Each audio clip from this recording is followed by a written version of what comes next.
तो जो प्रश्न उठाया है विनोद जी ने शरद पवार की भूमिका को, लेकिन उसके पहले मैं आपसे ये सवाल पूछना चाहता हूं कि एकनाथ शिंदे को मुख्यमंत्री अगर बना दिया जाए तो भी क्या वो तैयार होंगे? क्योंकि एकनाथ शिंदे, मुझे लगता है कि ये खेल मुख्यमंत्री की कुर्सी से ज्यादा ईडी, सीबीआई, आईटी का खेल ज्यादा है। इसमें बहुत सारे ऐसे नेता होंगे जो इन प्रेशर की वजह से गए होंगे। नाराजगी उद्धव ठाकरे से भी रही होगी, सरकार से भी रही होगी, हिंदुत्व को लेकर भी थोड़ा बहुत इधर उधर होता रहा होगा। लेकिन हम लगातार 2.5 साल से देख रहे हैं कि कैसे शिवसेना के बहुत सारे नेता कह रहे हैं कि बीजेपी के साथ इसलिए चले जाओ ताकि ये ईडी वीडी के झंझट से हमें मुक्ति मिले। तो ये सवाल, इस सवाल का जवाब आप कैसे देंगे?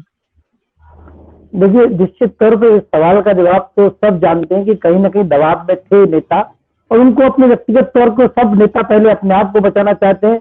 यहाँ तक कि शरद पवार के संदर्भ में भी यह बात कही जा सकती है, क्योंकि जितनी रेट पड़ी एनसीपी के तमाम नेताओं पर पड़ी, शरद पवार उनके परिवार पर कुछ नहीं हुआ। तो ये एक कहीं ना कहीं एक बड़ा संकेत रहता है कि हर व्यक्ति अपने आप को बचाता है, और उसकी प्राथमिकता होनी भी चाहिए यदि राजनीति में, तो अपने आप को बचाएगा। बहुत कम लोग ऐसे होते हैं जो शायद लड़ने चले जाए और अपने आप को शहादत के तौर पर दिखाए। ये तो है राजनीति का। मेरा 2-3 इनपुट है छोटे से। मैं ये जरूर सब लोगों से सवाल पूछना चाहूंगा कि एकनाथ शिंदे ही क्यों बीजेपी के पसंद बने, जबकि अजित पवार भी ये हो सकते थे। तो मैं, जहां तक मेरी जानकारी है कि इसके बहुत पीछे संघ का बड़ा हाथ है, और संघ ने ये प्रस्ताव रखा था कि बीजेपी को इस समय महाराष्ट्र में आक्रामक हिंदुत्व और साथ ही आक्रामक मराठा नेता की जरूरत है। ये प्रस्ताव 1.5 से 2 महीने पहले संघ की तरफ से आया, उसके बाद बीजेपी के नेता सक्रिय हुए और बातचीत हुई। दूसरा सवाल, जहां तक सरकार की बात है, अब ये एक सवाल संदीप जी, क्या बीजेपी के पास ऐसा चेहरा नहीं है? क्या देवेंद्र फडणवीस उस तरह के चेहरे नहीं है, या कोई दूसरा नेता ऐसा नहीं है जो उन्हें शिवसेना से लेना पड़ेगा? आक्रामक हिंदुत्व और मराठा को लेकर बीजेपी की हमेशा से तलाश रही। इसी चक्कर में उन्होंने राणे को लाया, छत्रपति शिवाजी के वंशज जी को भी लाया, तमाम लोगों को उन्होंने लाने की कोशिश की, लेकिन उनके पास कोई आक्रामक मराठा नेता जिसकी पकड़ ठाणे, कल्याण, पालघर की 23 सीटें, और चूंकि शिंदे सतारा से हैं तो सतारा, कोल्हापुर, इन इलाकों में पकड़ रही हो। और शिंदे साहब ने पिछले बार बाढ़ में उनके बेटे श्रीकांत शिंदे ने जबरदस्त काम किया। तो ये सब पूरा जो है, वैसे समझिए बीजेपी को अब ये समझ में है कि महाराष्ट्र में उसे ऐसे व्यक्ति की जरूरत है जो जहां बीजेपी अटक गई है 103, 105, 110 से, वहां से आगे लेके जाए। इसलिए एकनाथ शिंदे को चुना गया। इससे ये पहली बात। दूसरी बात, जहां तक ये एकनाथ शिंदे को मुख्यमंत्री बनाने की बात है, तो ये तो दरअसल बेसिकली सिर्फ भरमाने का खेल है। एकनाथ शिंदे खुद भी जानते हैं कि चाहे बीजेपी का मसला हो या किसी और का मसला हो, वो ना मुख्यमंत्री बन सकते हैं, न शिवसेना को स्वीकार भी होंगे। ये साफ है कि एकनाथ शिंदे बन भी जाए तो शिवसेना को वो स्वीकार नहीं होंगे, कहना अलग बात है। तीसरी पॉइंट तो ये महत्वपूर्ण है कि दरअसल एकनाथ शिंदे जिस टिपिंग पॉइंट पे पहुंचे, उसकी शुरुआत आज से 1-1.5 महीने पहले हो चुकी थी, और खुद एकनाथ शिंदे ने जाकर कहा था कि सारे विधायकों को इस बात का प्रश्न है कि जो अगला चुनाव होगा हम किस तरह लड़ेंगे, क्योंकि हम तो चुनकर आए हैं एनसीपी और कांग्रेस के विरोध में, और अब उन सीटों का क्या होगा। इसलिए उसकी शुरुआत दरअसल होने वाली थी, और उस भी एक प्रश्न को अधूरा छोड़ दिया गया। आज उद्धव ठाकरे ने जो किया, निश्चित तौर पर अपने वर्कर को बचाने की कोशिश है, अपने कैडर को इकट्ठा करने की कोशिश है, ये सब चीजें हैं। लेकिन सबसे महत्वपूर्ण बात अभी यह है कि यदि उद्धव ठाकरे की तरफ से या उस शिवसेना की तरफ से पहले मना लिया जाता तो ये चीज रुक भी सकती थी। दूसरी बात एक महत्वपूर्ण है कि बीजेपी के लिए आखिरी दाव है, आर या पार।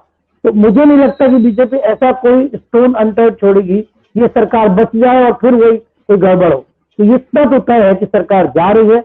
अब उद्धव ठाकरे को तय करना है, क्योंकि अब वो एनसीपी और शिवसेना के साथ, कांग्रेस के साथ रहते हैं, तो उसमें कांग्रेस ने ये भूमिका ले ली कि अकेले चुनाव लड़ेगी। तब सिर्फ एनसीपी और शिवसेना का गठबंधन कितना आगे जाएगा ये वक्त बताएगा।